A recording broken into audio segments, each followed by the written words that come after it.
Hello everyone, welcome to this number 3 video. In this video, we're focusing on conjugating irregular verbs still in E-tense. We know that regular verbs are those ones that simply follow general rules of the language, while irregular ones are those that do not follow general rules. They have their own peculiar ways, and most of the time we get a list of them and have to memorize them, and while we use them we get them. Also, just as we said when talking about auxiliary verbs and ordinary verbs, we said that in most cases ordinary verbs are more than auxiliary verbs. Also, in this case of irregular and regular verbs are more than irregular verbs. You can have a little list of it, which we will try to make available to you under some conditions that I will talk about later on in this video. So let's go. These verbs, I will just mention 3 out of them to be more practical. They are irregular because they do not really follow general rules. When we started, even from the first video, we said for you to conjugate a verb in E-tense, what you needed first to remove the ko, which is the indication of the infinitive, a verb not conjugated. And then you were also supposed to change the last sound, a, into e. This was what made it to be E-tense. But in this case, it will be different. It is still E-tense, but these verbs are irregular. Let's start with the verb kolia. In former Lingala, they were calling it kolia. But we told you that we are going to teach you according to how Lingala is spoken right now in Kinshasa. We told you it is not according to the rules of writing, but how in practical, how it is said in Kinshasa today. That's our purpose in these videos. So we are not going to say kolia, we will say kolia. L-I-A, kolia. Normally we learned in the first video that what we need to do here is just to remove ko, which is the infinitive indication, and then change the sound a to e. If you do that, see what is given. Nali, oli. This one does not exist. What you are going to do, instead of saying nali, what they do, you say naliei. So the verb was lia. You change lia to lie, and then you add e. This is what still makes it E-tense. Naliei, oliei, aliei, toliei, baliei. Okay? And then this was to show you how it is E-tense. Now, today again, in spoken language, they don't even say again naliei. If you say naliei, they will understand you. There's no problem. But most of the people who say it are, let's say, those of beyond 50, so 50 years of age and so. Other ones, what they are using, they shorten it, they just say nalie. So you will hardly hear someone say nalie, though some are saying it, but it is very scarce. What they say today, and I want you to be saying, nalie, I've eaten. Olie, you've eaten, as referring to one person. Bolie, you've eaten, as referring to many people. Allier, taulier, balier. I've eaten, you've eaten, he's eaten, she's eaten, etc. Another example of a regular verb, I am going to use koya. Koya. This is to come. This is to come. Koya. You are not just going to say nai. That is, you change the sound a to e and you say nai. Okay, this is what it's supposed to be normally. Nai. Nobody says nai. If you say nai to mean I have come, it is very wrong. Let me just say it so. So what they do here again, you make it become na ye. You remove the sound I, you replace by a, and then you add the sound e. Na ye, oye, aye, toye, baye. Again, in this case, nobody is saying it today. Well, when I really say nobody, doesn't really mean nobody. No.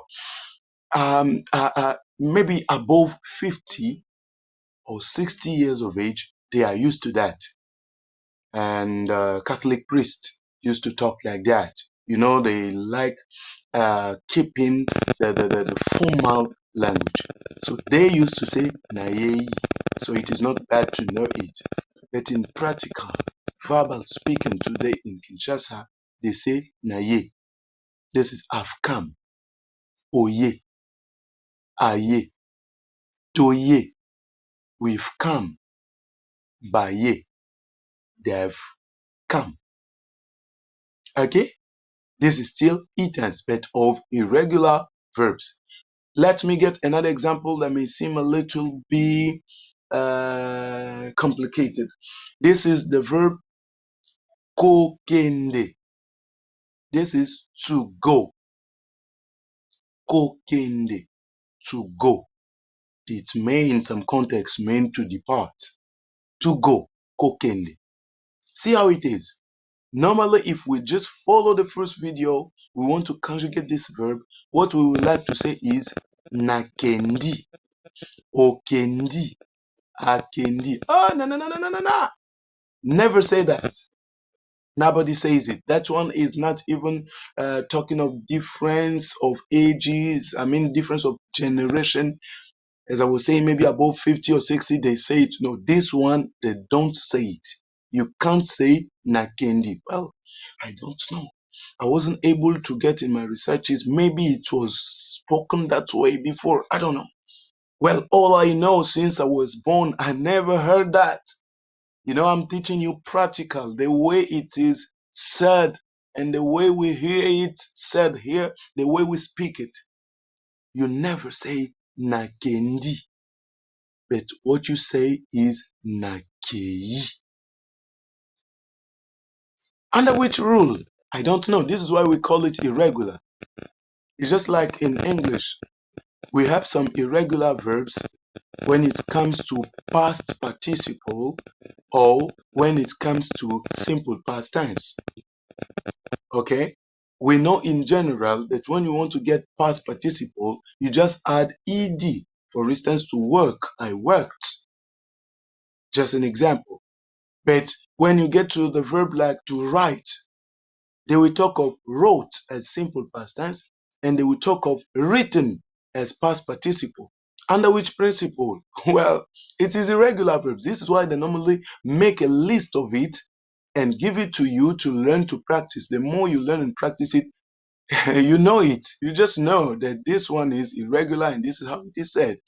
If at least you've learned about it or you've read it in a dictionary. The same way here, there's no principle that made it to be so. It is just irregular. So you just need to learn it from people like us or dictionary or something else. So, kokende, you cannot say nakendi in e tense, but you say nakei, okei, akei, tokei, bakei. It is, as we told you earlier in the first and second video, kokende is an ordinary verb. So the meaning is still present perfect tense. Nakei, I've gone. Okei, you've gone. Bakei, they've gone. This one, they say it, there's no problem with it. Whether you say nakei or you shorten it in a contracted form and say nake, both are correct in all generations. You can say nakei or you can say nake. There's no problem. Choose the one that is convenient for you. For the lesson, we stop it there in this third video. The purpose was to teach you e-tense according to irregular verbs. In the next video, it will be another tense.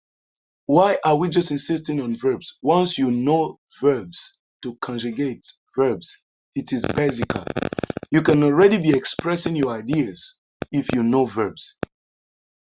If you just know verbs, you can call a verb and somebody with some actions that you will add to it, somebody can get what you mean.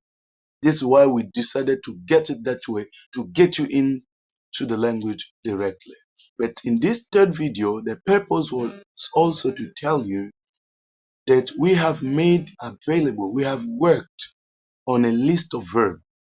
That list contains 352 verbs that we reason took time to write and then translate. So you have, by your left side, you will have a verb in Lingala. By your right side, you have it in English. 352, which we still hope we can still improve with time. This one is not free. You get in contact with us in the description. We have left some contact there. You get in contact with us, and with $10, you get it. We will send it to you, and you'll be learning it. Another thing to conclude this number 3 video is that you need to know that there's a difference between giving you information and giving you training. Information is what we are doing now, but they can still help you if you work hard to get and know the language. This means through our informations, you deepen the researches, you go to people, ask questions, read books. From what we have given, you can know. But if you want us to train you, this is to mean go deeper. That one, you will need to contact us. We will arrange, but it will still be online courses where we can give you exercises that you will do, reply to us on vocal. We correct you, we give you more so that you get deeper and understand and speak the language quickly. So these were the things that we decided to give you in this third video. In the description, our contacts are there. You contact us if you need that list of 352 verbs that are also translated, each of them in English. With $10, it becomes yours. Contact us and we will tell you how to send the money to us and how we will send the document to you. Bye. See you next time for the next video. As I said, the next video will talk about another conjugation tense. Don't miss it. Why not activating so that you can get all our videos once we upload it? Bye.